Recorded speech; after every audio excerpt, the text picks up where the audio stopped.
Hi everybody. Thank you all for tuning in and welcome to today's live Q&A. My name is Cheryl. I'm the head of outreach at Inside Uni, and I'm going to be your chair for today. Inside Uni is a nonprofit student-led project aiming to make Oxford and Cambridge applications more accessible. So we crowdsource application advice from current students, which you can find for free on our website, insideuni.org.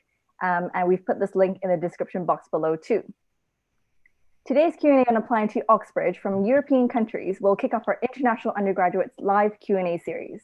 So we came up with this series as we realized that the student experience, whether this is from the application process or general student life, can be quite mysterious, especially from an international student's point of view.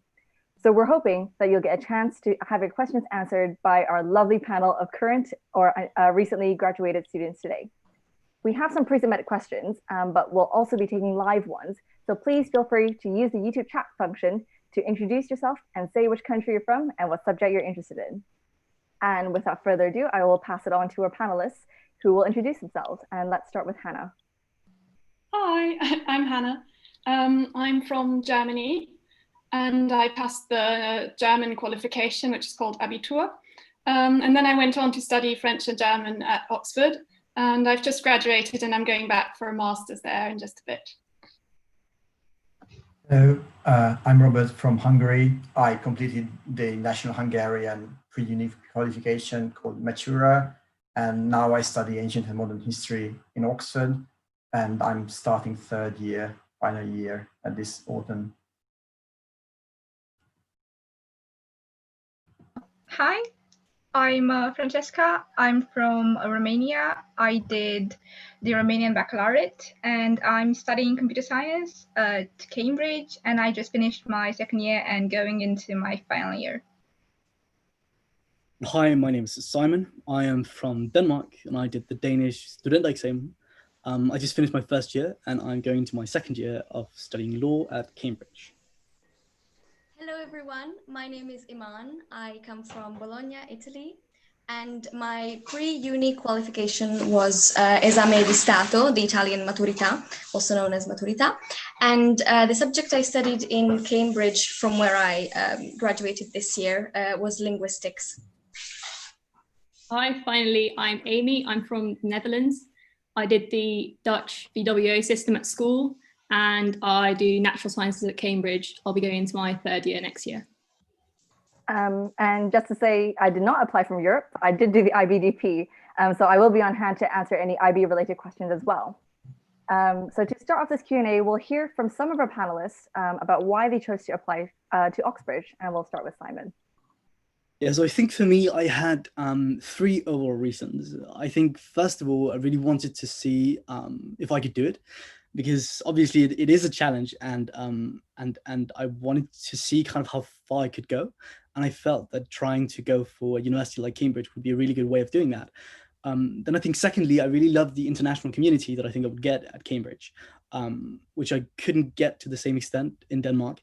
I'd done some Model European Parliament and then some Model United Nations as well before doing some debate. And that kind of international community with people from all around the world just really appealed to me. So I thought I'd pursue that. And then I think, especially for law, as my third reason, it's at least to me, it's a more interesting subject to study in the United Kingdom, because everything is so much more up for debate and no one really knows what's going on, especially with constitutional law, which is one of my main interest areas. So I think those are probably my three main reasons for choosing to apply to Cambridge.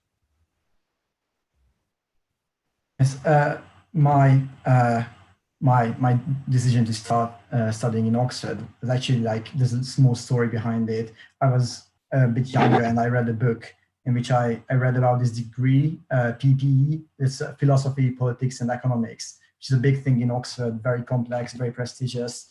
And when I first read about it, I heard like, oh, there's this university, Oxford, and that was essentially how I heard of the place. And then I became interested and had this plan or dream to study PPE, philosophy, politics, and economics. And then later it changed to history, which is actually like something I think is very important, is that there's some like maneuvering you can do in humanities, that it's not that I wanted to study PPE and now I started to focus on politics, but I studied a bit of history, a bit of geography, and you can move around. So you don't have to You don't have to, decide everything at the beginning at the age of 16, 17.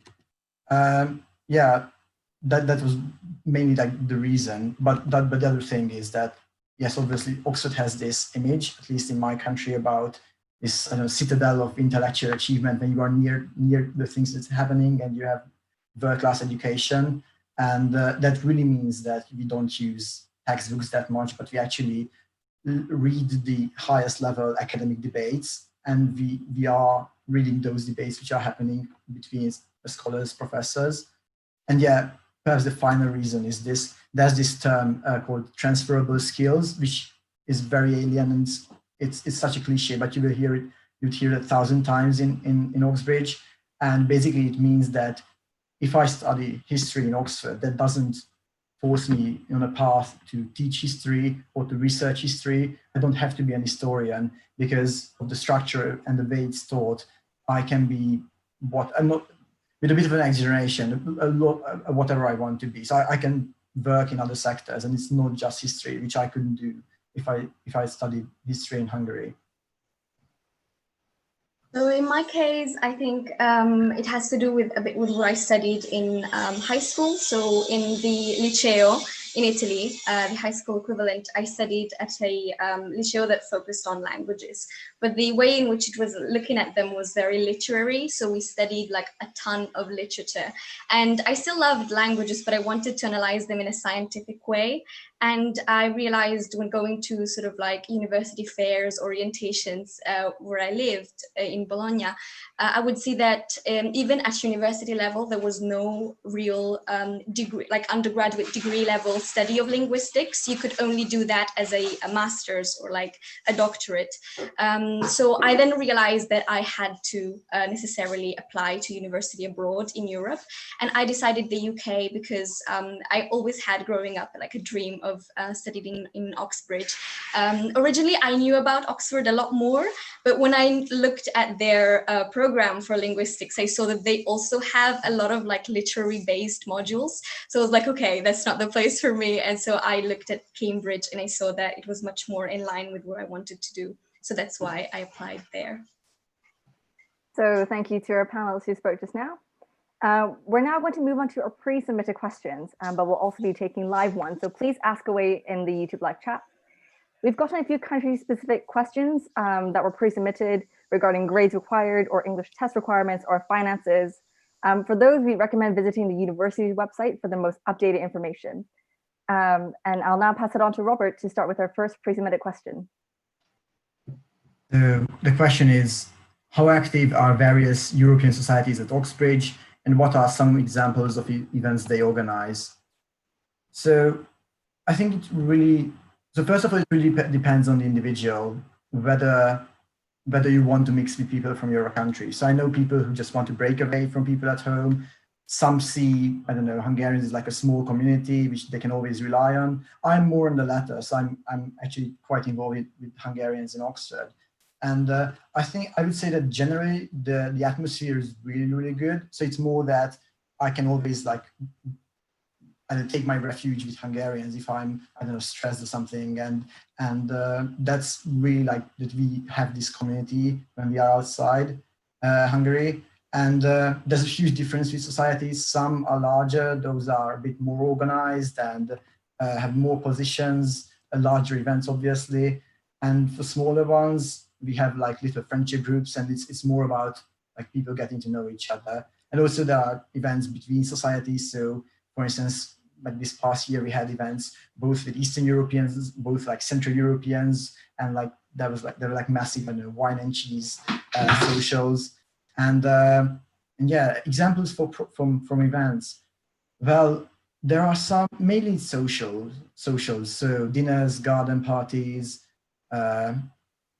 We have like one massive, for instance, events in Oxbridge try to have these very fancy names for socials, and we have, and it's especially good if the event alliterates, so it has the same letters for the words. And ours is called Langos and Lager, where we make this Hungarian street food langos and drink beer, and that's our main social, to which like loads of people come, not just Hungarians but friends, and there's like we rent out a room and there's like 100 of us sometimes. And the other type of event perhaps are that we invite speakers, academics, people who have anything to advise regarding careers, people from back home. So that's usually, I think, the two main types of events we have. Yeah, so there are a lot of country-specific societies. I'm a member of the Scandinavian Society, which has a really, really strong community. We have Scandinavian traditions like Sittning, which is basically this, I suppose, kind of dinner full of funny songs and speeches, which always is great fun. Then we have Christmas parties where we sing our Scandinavian songs, Christmas songs. We have the Oxbridge Ambassadors Dinner, which is basically this night where we invite all of the Scandinavian students from Oxford and Cambridge to either Oxford or Cambridge. We hosted it in Cambridge this year, and then invite all the ambassadors from the Scandinavian countries to come visit us. And it's always great fun to meet some of the Scandinavians at Oxford as well, being at Cambridge. Then it's also just really nice to have a community with someone who speaks your language, as I think you also spoke about. And I think it's probably also important to note that it's not that you're locked to your own country society. I know a lot of people who join the Spanish society, for example, because they want to learn Spanish, or they're interested in Spanish culture, or the German society because they think the German music is nice, or whatever. So it's a really good way to get to know a lot of different people from all around Europe. And I've really enjoyed it a lot. I think I have some of my best friends in the country-specific societies. So is that you're passionate in your subject? Right, so the next question I can see is, how do you cope with stress and pressure? So for me personally, I like to focus on something else to get my mind off work and studies.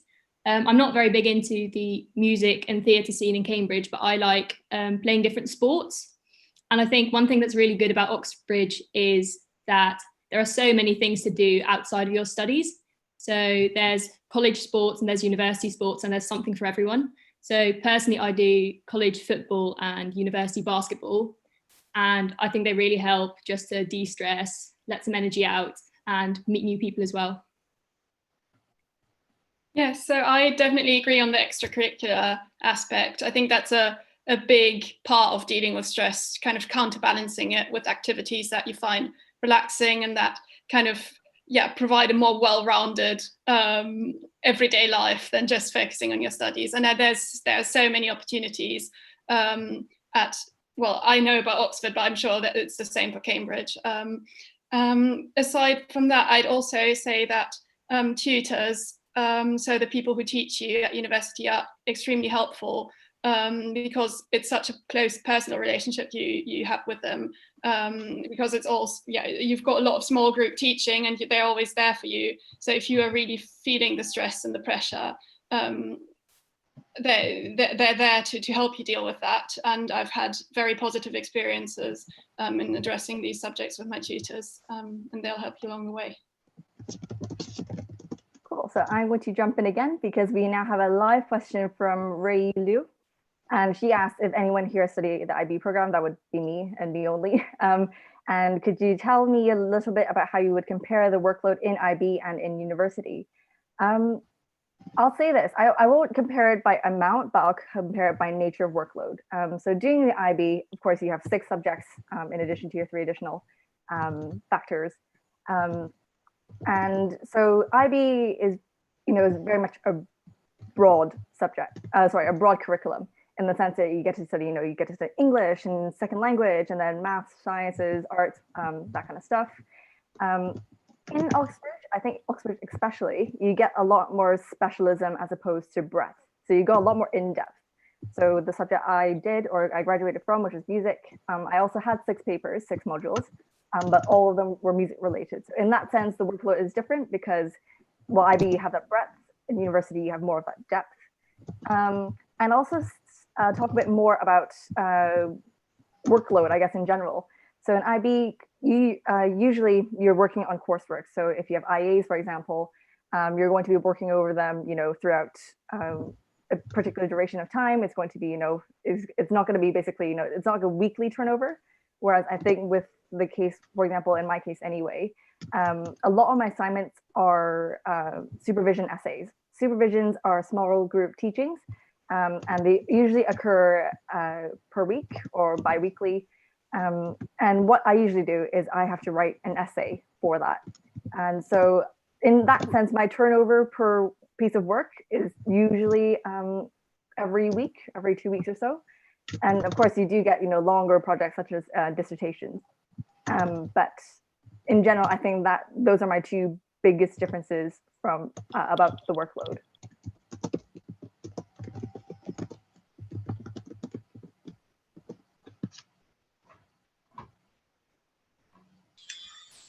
Given that there's now an increase in fees, do you think it's worth studying at Oxbridge as opposed to your home country? So I will share with you a bit about my experience. So coming from Italy, I do believe that there are several advantages to studying, even if obviously there is the financial concern, but I do believe that the advantages far outweigh that. And so it is worth it, but like academically, when it comes to job opportunities as well as opportunities after university. So firstly, I believe that studying at Oxbridge is much more better than pursuing studies at university at the Italian level, because it has been noticed that when it comes to Italian higher education, there is a much more bigger stress and focus on knowledge as opposed to sort of like thinking skills. So there is, for example, when it comes to grading and exams and things like that, you are much more prized and valued when you show off your knowledge and you are sort of like very precise about details. And then, like for instance, when it comes to history, you're prized if you know the dates, if you know all the facts, rather than thinking and analyzing and elaborating that. Whereas when it comes to Cambridge, studying linguistics, for example, or I guess like it's a very UK thing approach, it really focuses on critical thinking skills. So it really doesn't really focus as much on how much stuff you know by heart, how much rote learning you do, but it really teaches you to be independent in your thinking. And they don't really value the fact that you read 10 books, but they really value how you thought about those 10 books, how you thought about those concepts relating. And I do believe that that is a much better skill to have in life than a bunch of facts or like having memorized so many books for medicine or for any other subject. So I also believe that that ties to my next point, which is the job market. So I believe that like studying in the UK as opposed to Italy gives you a lot of trans skills. So all those skills that Robert mentioned earlier, which have to do with like really being able to adapt to different circumstances, regardless of whether you're going to work in the same field that you studied.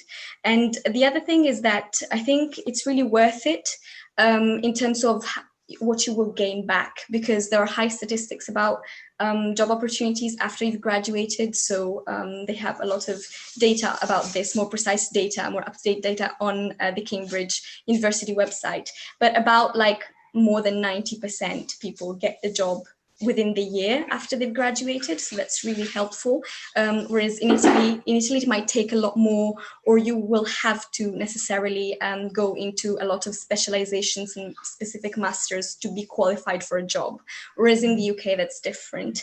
And the other thing is that I think Cambridge University has this amazing resource, which is called Career Service, which is an entire division that is focused on helping you, giving you opportunities to find work, both when you are at university and after.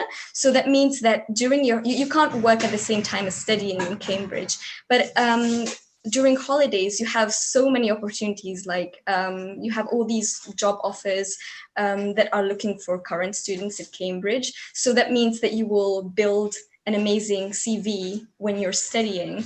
And then when you leave, you are much more rich in experiences than you would be, I guess, if you were to stay in Italy. And I say this obviously based on anecdotal evidence, as well as like unemployment rates, both in the UK and in Italy. I agree with Iman. If you can afford, I would definitely recommend to take a chance and apply to Oxbridge. However, I come from Romania, and I only know a couple of people who could have afforded to apply without asking for any kind of funding, because I think that there isn't much funding for undergrads. And right now, if you were to go and apply to Oxbridge from 2021, it would be, I think, the taxes would be just as high as the US ones. So if you can apply without funding for US, then you can afford Oxford and Cambridge. However, just as the US universities, Oxbridge has a lot more money for masters and PhDs. So even if you can't afford now an undergraduate study and you decide to stay in your own country, if you study well and stand out, you're going to have a very good chance of getting a scholarship for Oxford or Cambridge. And that is just as good. Further education there is really nice, and I've seen many such cases in Cambridge of people studying in their own country and then coming there for further studies.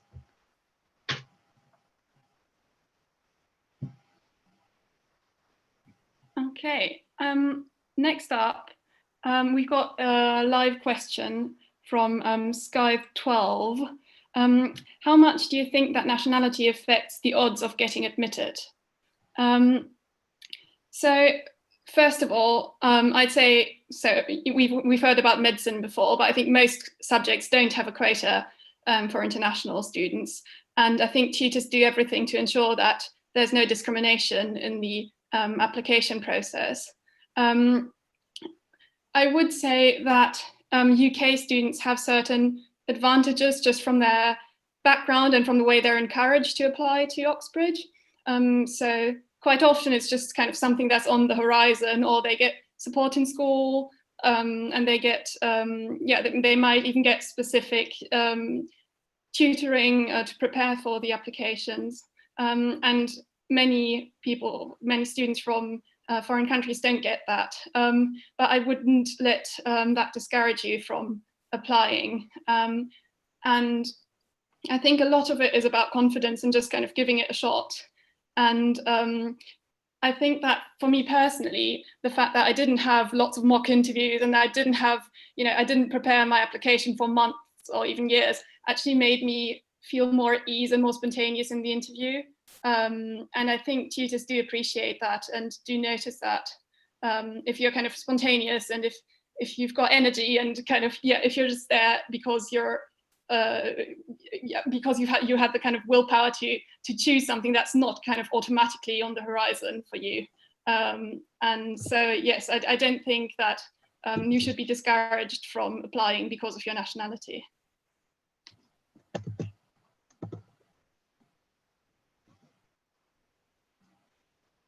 And I think Iman now wanted to answer, give her own answer to this question as well. Iman, I think you're muted. Yeah. Apologies. Okay, so the question is, did you feel disadvantaged during the application process as a European student? So I think personally, I did not feel disadvantaged as a European student, but more specifically, I do believe that there are some disadvantages if you're an Italian student specifically. So the thing is, like, the requirements for the grades that Cambridge has in place, I think do not really bear in mind the way that the Italian school system works. So for example, you might see if you go to the page that the requirement is that you get 100% in the esame di Stato, in the maturità. So that means that you should really be getting ready to get into Cambridge in your third year, because you know that your grade, your final grade at the maturità does not only count what you have obtained in fifth year, but it starts counting points towards the 100 in your third year. So that means that you have to really be careful about your the average grades that you get in the year. So you know how there are some things called crediti, these points that you get based on the year average. So if you get 9 out of 10 average, then you will get 8 to 9 points. So if you don't get those 9 points in third, fourth, and fifth year, that will preclude you potentially from getting a 100%. So I think you should really, if you are considering getting into Oxbridge, you should really start thinking about that 3 years prior the end of high school. And so yeah, that would be one of them. And the other thing is the application timetable. So applying in Italy to university usually happens at the end of your fifth year. You will see that most of your friends in your cohort who want to study at university in Italy, they won't think about it until the very end of the year. Whereas for you, you will have to be really careful about looking at the timetable. So if you want to apply during your fifth year, don't wait until the end. You should, I think, start looking at it this summer before the end of the year. Otherwise, you can always apply after you've graduated. But I do believe you have to be careful about the timetable of the application, which is in October as opposed to late July. Thank you. So I think just very quickly on this question, I talked to the admissions tutor at Christ College, Cambridge about it. And what she said is basically that they try to, once the grades have been factored out, they try to standardize all the grades with a percentage from each country. And when that's done, they actually don't look at nationality at all. So once you have those predicted grades, everything else is basically your application. So in the admissions process itself, they try to as applying to.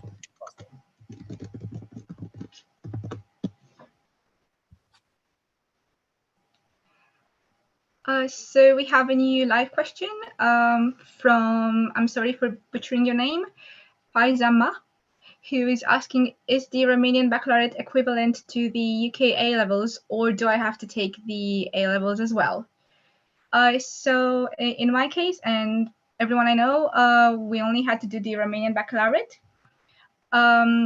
So how it works is that you take your interview in December, and then you get an offer in January, and then that offer has conditions, and it's asking you for some grades in your in the exam that you're about to take. So I was asked for some grades in the Romanian baccalaureate, but actually the most important part is to pass your interviews and get the offer, because the Romanian baccalaureate isn't one of the most important exams, even in Romania, so you shouldn't worry about it that much. Even if you don't pass with the grade that they want, they know that the most important part was your interviews, and they usually let people in who didn't pass the condition of the Romanian baccalaureate anyway, so you shouldn't worry about that. Yeah, and just a note here, so your grades are going to be a factor of your application, but just know that your application should be treated holistically. So there is, your grades are only a factor of your application. And just to emphasize once again, because we collectively have applied, we aren't going to apply this year. So there's a chance that admissions requirements have changed. So please double check the university's website for that.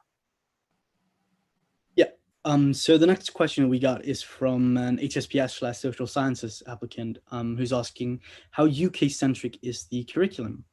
And I think I'm going to answer for law, but I think on the kind of superficial level, it is pretty UK-centric, because law is, I think, per definition, kind of domestic.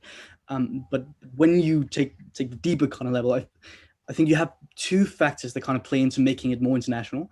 I think, first of all, the universities know that there are a lot of international students. So at least in my experience, they do a lot to try to make the course more comparative and national, which is really great.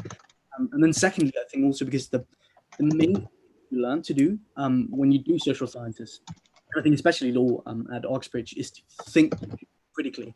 I think that's applicable no matter where you end up going to.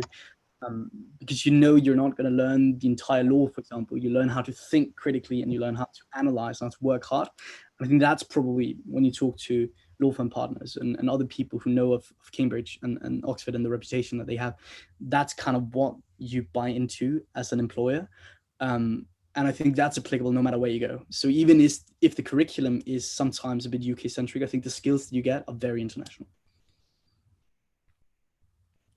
I agree. And I think what is important to emphasize is that it really varies from degree to degree. So I guess law is really UK centric because every country has their own law. But in my experience, and from what I see from other subjects as well, not just history, it's mainly the fact that you have the option to study British history, British, I don't know, politics, British sociology, whatever, but it's not compulsory. In some cases it is. You have to check the website for exactly what papers you might have. I think what's interesting is that you can make your degree as much about British history as you want to, but I mean, for instance, I don't study any British history. What you have, for instance, is that, which is a slightly different thing, although it refers to the question, is that the literature, the books, the articles you read, those, because you read in English, those are mainly British, American, Anglo-Saxon scholarship. So, for instance, in history, especially in ancient history, Germany has like a very strong tradition of ancient history and classics. And the way British people do ancient history and write about it is, I think, different from the German one or the French one. And some of the thinkers you read about, and so those would be more the British ones. And so there are some differences in methodology and the things you read, but the topics are not necessarily UK centric. They are more Eurocentric, because again, I can talk of history. When you have something like general history or world history, it doesn't always mean world history. It's usually European history and a bit of world history. And there are some specific papers which go outside this area. We have another live question from Nicole. She's saying, hi, I'm Nicole from Austria. I want to study engineering at Cambridge. I have a more general question. How should I choose a reference? Most of my teachers can't speak English. So most of my friends and I will do the same thing. You go to your favorite teacher or teachers, you go and ask them to write your reference in your own language, and then you get a translator or ask them to get one. They translate the reference and you ask them to put that in on the form. So that's it. It's just as simple as that. You don't have to worry about that. Cool. And now I'm just going to answer this super quickly. Again, I'm really sorry for butchering your name. I think I have a question from Amandine Chouart, who asks, if we are not in an IB class, does it make a difference? The answer is it should not. It should not, unless the universities of Oxford and Cambridge do not recognize your national requirement. So please double check that, because Oxford and Cambridge don't necessarily accept every qualification from every country. So just so you know, just so you double check that before you make your application is what I meant to say. Yeah. Okay, so the next question, how did you prepare for the admissions assessment? So I did the NSAA in one of its first years, I think. And what I did is I read the contents online. You can find them on the university website. And so basically the NSAA is a test that you do before interview as part of your application. And it's a test in which they test some of your, in my case, science knowledge, and you get to choose which parts of it you want to do. So I think, for instance, there's like a chemistry section, a math section, a physics section, and a biology section, just so that everyone has questions they can answer. And I prepared by practicing the papers that they have available online and seeing if there were any topics that I didn't know very much about or any words I didn't know. So I made a list of the words that I didn't know, which in most cases I did know the Dutch word, just not the English word. And I tried to practice under timed conditions as well, because they've made the test in a way that it's meant to be quite hard. I don't think I've heard any of my friends say that they thought the NSAA went really well, because they tried to make it really hard and it's quite time constrained. So just try and practice that and do your best. You'll probably think it didn't go very well, but it probably did go better than you think.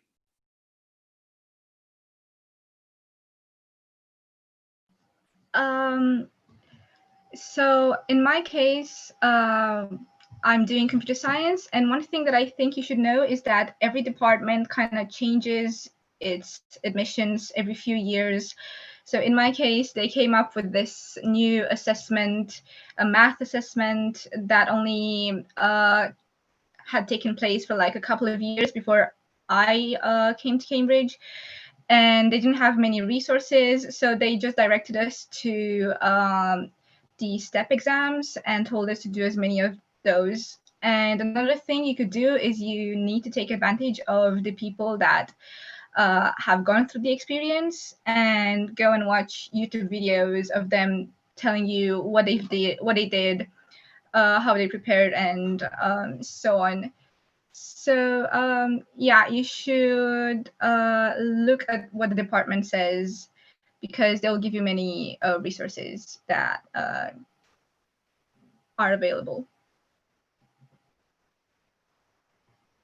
Yeah, I can only reiterate what the others have said. I did the history aptitude test, which is called the HAT, and the point is that every country has a different way of teaching history or other humanities sometimes, and what they really focus on is like skills, whether you have historical knowledge, whether you understand texts, whether you can write coherently. So the point is that there's no prior knowledge, or at least there's little prior knowledge required. So there's no good answer that comes from your historical knowledge, but it's more about whether you can argue clearly and basically, yeah, that is the point, that you really have to look at what they want, and how you do it is to go back to every past paper or past test and make sure that you like take it seriously, I think, when you practice.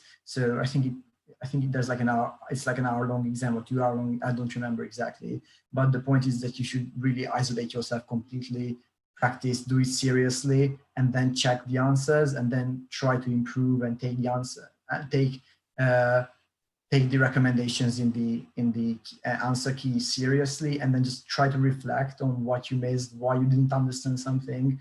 And I think it's just, you have to take it like seriously and practice, and ultimately it's just about practicing.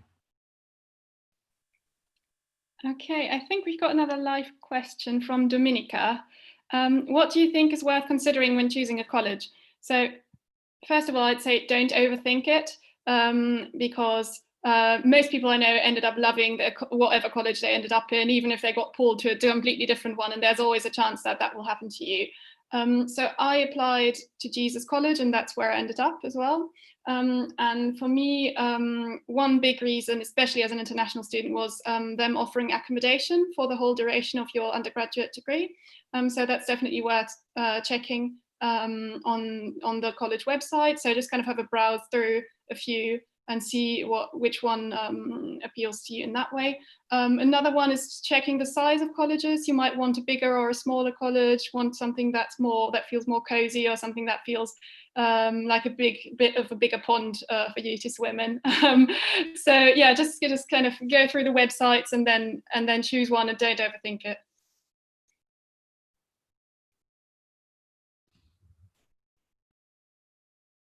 Oh, I think Francesca, you're muted. Sorry about that.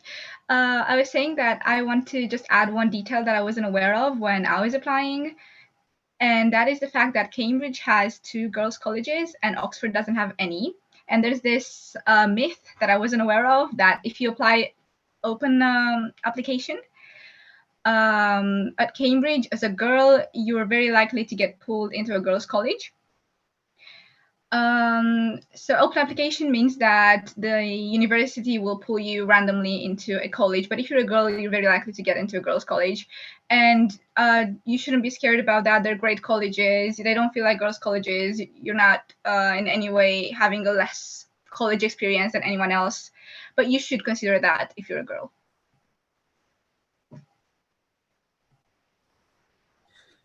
Cool. I think we got another question. The question is, did you translate the transcript by yourself?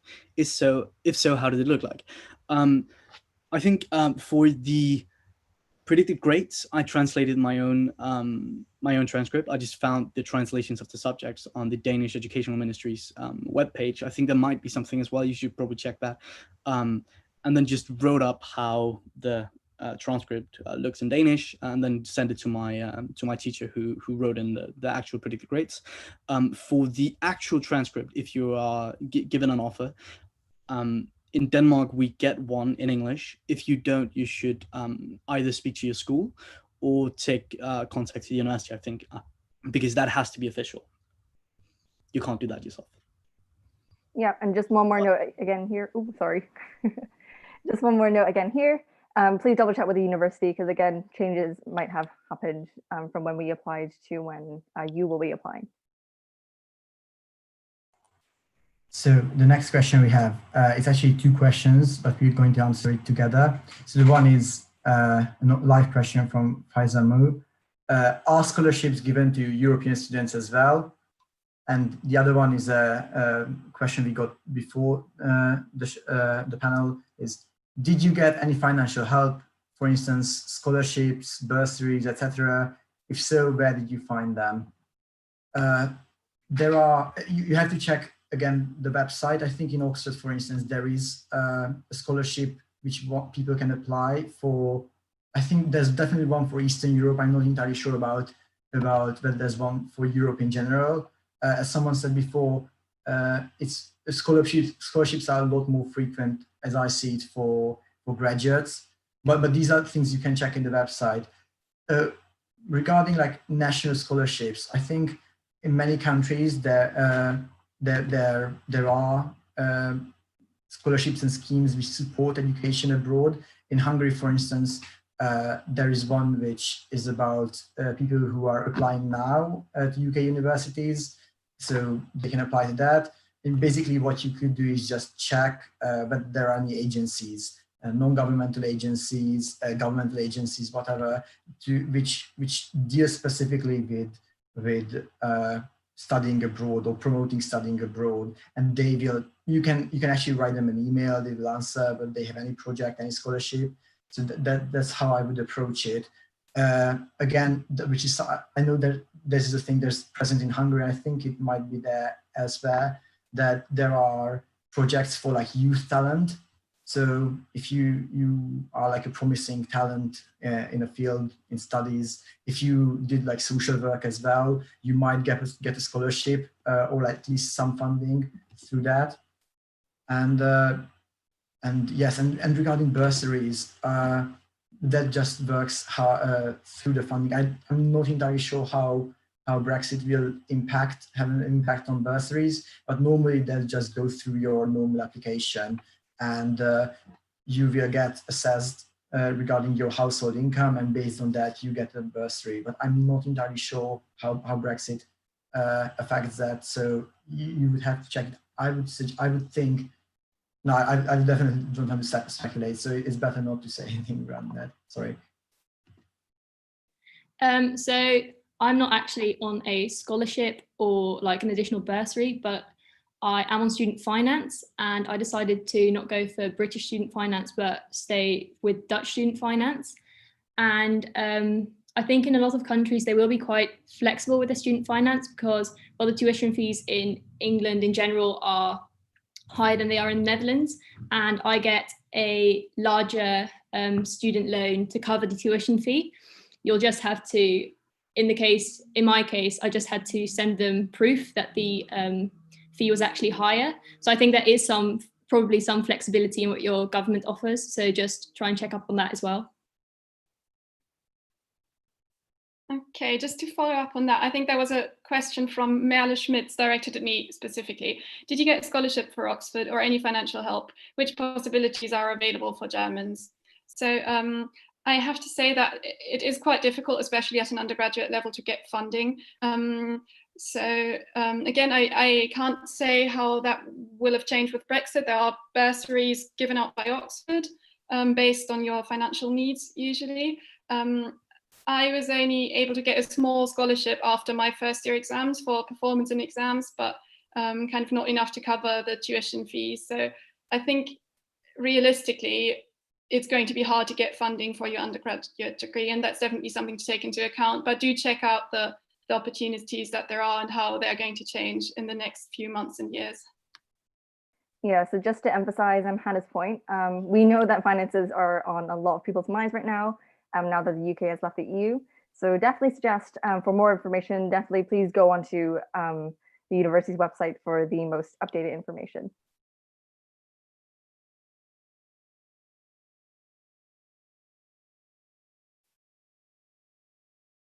Francesca, I think you're muted. I keep on forgetting that. From M, is it possible to make an application alone without the help of a teacher or a supervisor? The application itself is mostly the personal statement. And I come from a school that doesn't make students go for schools outside of Romania. So it was only me and another student in my school who wanted to apply to international universities, and we wanted to do US. So I decided to do Cambridge quite late, and I spent an entire week on my personal statement. I read a lot of other personal statements. I read advice for it.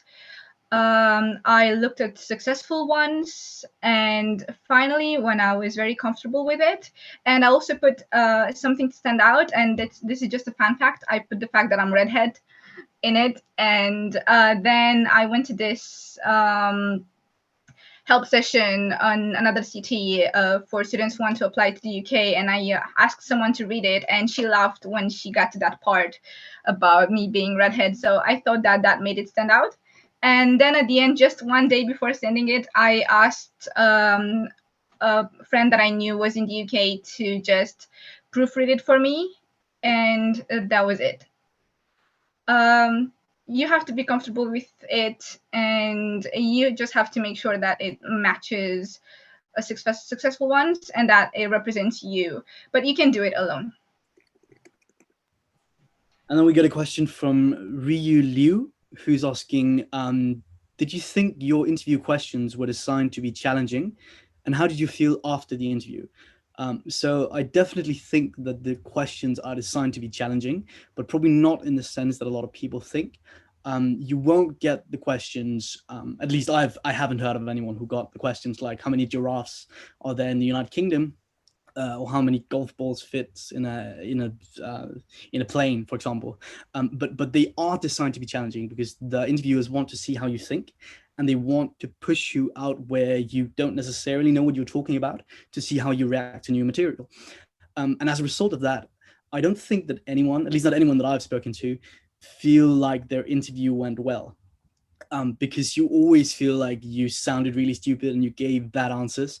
But oftentimes that will be because the interviewers felt like they could push you so far that you wasn't really sure what you were going to say, which is a good thing, I think. So at least in my experience, yes, you will get challenging questions. They are very challenging and they're designed to be so. And you will probably feel like you did really badly afterwards, but everyone does. So don't worry. Okay, so another live question from Sky12. Do you think that there is a point in applying to several UK universities opposed to only Oxbridge? Well, this really just depends if you're interested in any other UK universities. It won't affect your Oxbridge application. It has to be said, you can only apply to one, either Oxford or Cambridge, not both. But besides that, I applied to 5 UK universities because that's the maximum number you can do. Because I read through other courses at other universities and was honestly quite interested in them. It won't affect your Oxford application in any way. Just have a look around and see if there's anything out there for you. Cool. So unfortunately, I'm going to have to end the live Q&A section here. We know that there are lots of questions that we haven't got to today. And these are all super great questions and we're very thankful for them. One thing we can suggest is to email the International Admissions Office at either Oxford or Cambridge as they will also be here to answer your questions. And I think our moderator, Tammy, will put links to their contacts in the chat box as well. Now, I just want to round off this entire Q&A with basically a one-liner from every panelist about what's the one thing they wish they'd known, or the one piece of advice they wish they had gotten as a European international student who's applying to Oxbridge. And let's start with Hannah. Hannah, I think you're muted. So I'd say to know that it's a very personal system actually, and that people will put a lot of effort into your application and will take it very seriously, and that you're not submitting it to some kind of anonymous void, but that yeah, that it's personal, and that you'll be your application will be considered by the people that you'll be working with if you do get admitted later. I think the advice I would have sought is really to look into exactly what your course is. So you might think that you know how the UK does, in my case, for instance, history, but you probably don't know it exactly. You should really look at like what you are going to do, because you are going to do it for 3 years. It's quite intense, and you have to like it. And I mean, I picked fine, but I actually had to change my course like the first day I got into Oxford, and that's because I didn't check exactly what I would be studying, and then realize I had to do it. So you really should check whether you want to do what you want to apply to.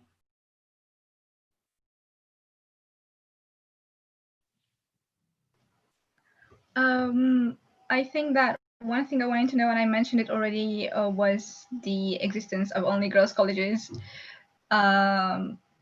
And another thing is that you can apply to more than one course at each university. So if you see 2 great ones at Cambridge or Oxford, you can apply to both, or even 3, I think. So I think just building on what Robert also said, I think it's really, really important that you not only do your research as a course, but also when writing your personal statement, that you make sure that you show that you know what the course is about. Because these courses get a lot of applicants, and there's nothing worse for an admissions tutor to see someone write about something that they're so passionate about that's not in the course. So that's definitely a big thing to remember that I'd probably have appreciated. And then also about extracurriculars. So if you're really good at playing an instrument, don't frame it like that. Frame it like I am really good at motivating myself and I can stick to a schedule, because, and this was a big shock for me, UK universities are not that interested in extracurriculars if it doesn't have a kind of relevance for your subject. So I think that's probably also a good piece of advice.